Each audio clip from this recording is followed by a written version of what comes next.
This is Dean Rogers here for the Rogers Revue. Stand by as we give you exclusive interviews with director-producer Jay Roach and star Bryan Cranston at the red carpet premiere of Trumbo here in our nation's capital. Don't you go anywhere. We'll be right back. You've been known to direct comedies such as Meet the Parents, You Also Pound Trilogy, and my favorites, Recount and Game Chase.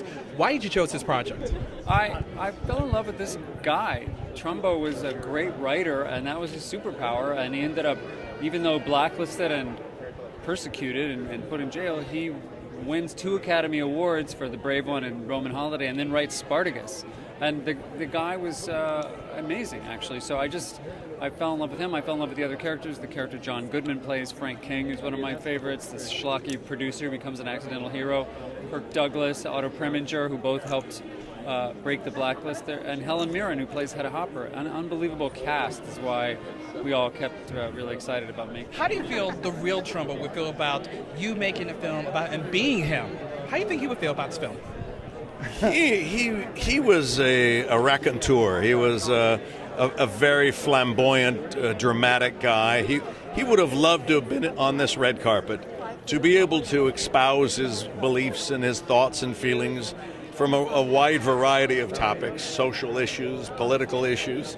So he welcomes it. I heard that the 2 daughters worked with you to help bring Trumbo's Night to the film. Is that correct? Yeah. Yes, that's right. The daughters got involved early on. They had a lot of notes for us, and we did most of them, not all of them, because they sometimes disagreed about what the real story was. But that's the kind of research you have to do. You have to be willing to, especially true life characters, hear what they think the differences are, because it might be different from all the research you've done. And sometimes the first person story is the authentic story with all the best details. So is there a line from the film that will stay with you for the rest of your life?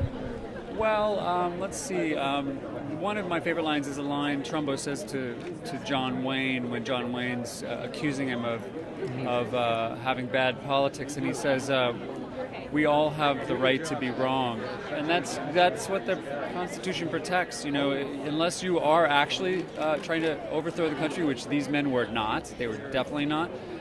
Then you do have the right to vary unpopular ideas. That's the whole point of the Constitution. The Constitution doesn't have any trouble protecting the Constitution doesn't have any trouble protecting popular ideas, but it's the unpopular ones that the First Amendment is all about.